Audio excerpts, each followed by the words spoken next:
अगर हिंदुस्तान की लोकसभा में अगर आपके 10 से 15 एमपी होते, सोचो, तस्वुर की दुनिया में आपको लेकर जा रहा हूं, अगर 10 से 15 मुस्लिम एमपी होते तो हिंदुस्तान की पार्लियामेंट में असदुद्दीन ओवैसी अकेला महसूस नहीं करता अपने आप को।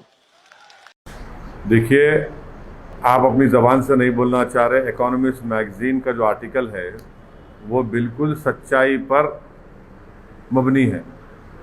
इकोनॉमिस्ट मैगजीन ने ये लिखा है कि जो भी डेथ कोविड से हुई है उसको 6 टाइम्स मल्टीप्लाई कर लीजिए, और उसके जवाब में मिनिस्ट्री ऑफ हेल्थ का रिबटल ये आ रहा है कि वो जो इकोनॉमिस्ट मैगजीन ने जो मॉडल लिखा है जिसमें करीब 20 लाख के करीब लोगों की मौत सेकेंड वेव में हुई है, तो हेल्थ मिनिस्ट्री कहती है कि वो स्पेकुलेटिव है, मिस इन्फॉर्म्ड है। मैं हेल्थ मिनिस्टर से पूछना चाह रहा हूँ कि अगर वो स्पेकुलेटिव, मिस इन्फॉर्म्ड है तो फिर कोवैक्सीन का आपने क्यों उसको शुरू किया? क्या वो कुछ पीयर रिव्यूड साइंटिफिक डेटा था उसका? अभी भी डेटा जमा कर रहे हैं ना। दूसरा, आयुष मिनिस्ट्री ने क्यों कोरोनिल को सर्टिफिकेशन दिया? क्या उसका भी कुछ इफेक्टिव डेटा था आपके पास?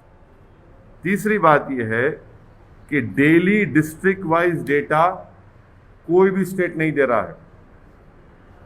स्टेट्स आईसीएमआर के गाइडलाइंस को कोई फॉलो ही नहीं कर रहे हैं।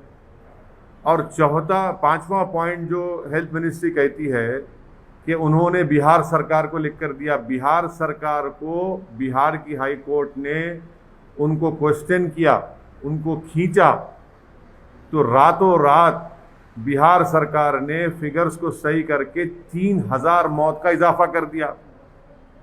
जितने एपिडेमोलॉजिकल मॉडल्स हैं, जो एक्सपर्ट्स हैं, वो सब कह रहे हैं कि डेथ्स जो हैं वो 5 से 6 गुना ज़्यादा है, और ये बिल्कुल सही है, इसमें कोई डिनाई नहीं कर सकता। ये सिर्फ मोदी सरकार ये कह रही है कि इतने मौतें नहीं हुए कोविड से। मोदी सरकार हकीकत को सच्चाई को छुपा रही है। मोदी सरकार का रियलिटी से कोई टच ही नहीं है। वो आम भारत के लोगों की मौत, उनकी तकलीफ से उनका कोई ताल्लुक ही नहीं है, कनेक्शन ही खत्म हो चुका है, वो बिल्कुल अलूफ है। इसीलिए वो इस तरह की गलत बातें कर रहे हैं। वैक्सीन तो मान रहे हैं, लेकिन सरकार की बातों को क्यों नहीं हम सरकार का रिबटल भी कर रहे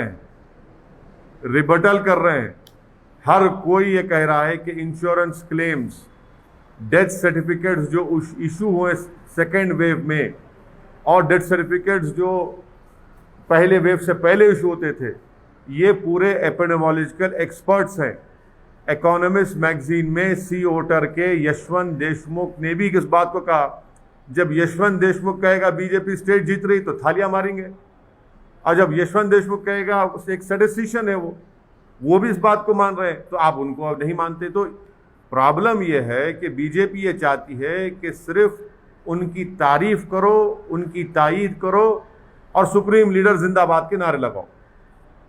जब सच्चाई सामने आती है कि इतने लोगों की मौत हुई है, इतने हजार बच्चे ऑर्फन हो चुके हैं, मानने को तैयार ही नहीं है।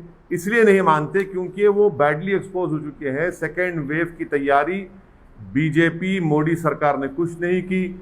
वैक्सीनेशन का ऑर्डर देर से दिया, वैक्सीनेशन का सप्लाई गलत हुआ रहा है, और यही वजह है कि इतनी सब लोगों की मौत हुई है। तो इसलिए बीजेपी अपनी नाकामियों को छुपाने के लिए इस सच्चाई के फिगर्स को नहीं मानती है। तो आप वैक्सीन का सवाल क्यों उठा रहे हैं? देखिए, अगर आप उनका जवाब पढ़ेंगे हेल्थ मिनिस्ट्री का, इकोनॉमिस्ट मैगजीन के रिबटल में हेल्थ मिनिस्ट्री ने कहा कि वो स्पेकुलेटिव है, मिस इन्फॉर्म्ड है, और साइंटिफिक डेटा को फॉलो नहीं किया। तो मैं उनके जवाब में कह रहा हूं कि कोवैक्सीन को भी आपने 3rd ट्रायल का कंसेंट लिया ना जनता से, तो क्या आपके पास डेटा था? फिर मैंने कहा है कि कोरोनिल ये बाबा की है, आयुष मिनिस्ट्री सर्टिफाई करा, क्या उसका डेटा था आपके ने? सर आप एक तरफ कह रहे हैं बीजेपी को घेर रहे हैं, लेकिन इन सब के बावजूद आप देखिए बीजेपी और एनडीए पूरे देश भर में स्ट्रांग हो रही है। अच्छा। तेलंगाना में एक ओह। स्ट्रांग ओह। ज्वाइन कर ली है। बिहार में देखिए मैं लास्ट जो सुना था कि अकाली दल बीजेपी को छोड़ दी, सब पार्टियां इनको छोड़ रहे हैं, और खुद बिहार में उनकी जो एक सहयोगी पार्टी थी उनके खिलाफ लड़ा। लोगों की लाशों के मीनार लग रहे हैं, गंगा में लाशें बह रही हैं, ज़मीन से लाशें निकल रही हैं, और आप कह रहे हैं कि मजबूत हो रहे हैं। गरीब भारत का मर रहा है, और एनडीए अगर मजबूत हो रही है गरीब के मरने पर, तो फिर इस मजबूती का क्या फ़ायदा मेरे भाई? जब गरीब को दवा नहीं मिलती है, गरीब बेरोज़गार हो चुका है, खाने को खाना नहीं है, करोड़ों लोग बेरोज़गार हो चुके हैं, और इनकी तबाही और बर्बादी पर अगर एनडीए मजबूत हो रही है तो फिर इसको मजबूती कहेंगे आप? सर ऐसा तो नहीं है कि अभी केंद्र सरकार ने हाल ही में प्रधानमंत्री मोदी ने कहा है कि वैक्सीन फ्री में देंगे। हाँ, ऐसा तो कर ही रहे ना सब। वैक्सीन फ्री में देंगे। कब देंगे? हम खाक हो जाएंगे तुमको खबर होने तक। हम खाक हो जाएंगे मोदी जी को खबर होने तक। कितने वैक्सीन आप देंगे जुलाई में? जुलाई में फ्रंट लाइन वर्कर्स को, स्टाफ को, और ओवर 45 जो एज के लोग हैं उनको 30 करोड़ वैक्सीन होना। आपने सुप्रीम कोर्ट को जो 9 मई को एफिडेविट दिया उसमें कह रहे हैं कि जुलाई में मोदी सरकार 13 करोड़ 20 लाख वैक्सीन देगी। अब ये एडिशनल 17 करोड़ क्या मोदी जी मैजिशियन है? ठीक है, आप लोगों की नज़र में वो बहुत बड़े गॉड भी हो सकते हैं, मगर वैक्सीन बनाने के लिए तो 3 महीने लगेंगे ना। आम फाट करने से तो नहीं आ जाएगा ना। ये वैक्सीन ऐसा है, आप भक्तों के लिए कह रहा हूँ कि टोपी से खरगोश निकालना आसान है, टोपी से फूल बनाना आसान है, मगर टोपी से ये नहीं निकलता वैक्सीन। वैक्सीन के लिए साइंटिस्ट को फैक्ट्री में बैठ के बनाना पड़ता है, उसके लिए पैसे देना पड़ता है, वो उन्होंने किया ही नहीं। तो जुलाई में ही 17 करोड़ वैक्सीन कम पड़ने वाले हैं। कहाँ से लाएंगे? क्या दिसंबर तक 213 करोड़ वैक्सीन आ जाएंगे? किसको बेवकूफ़ बना रहे हैं? मुझे शिकवा गिला आपसे है, उन लोगों से नहीं है मुझे, क्योंकि आपको तय करना है आज। अगर आज आप ये सो जाएंगे कि नहीं नहीं वो है ना, आप क्या करेंगे, मुतबादिल नहीं है हमारे पास, ठीक है, हराओ मोदी को।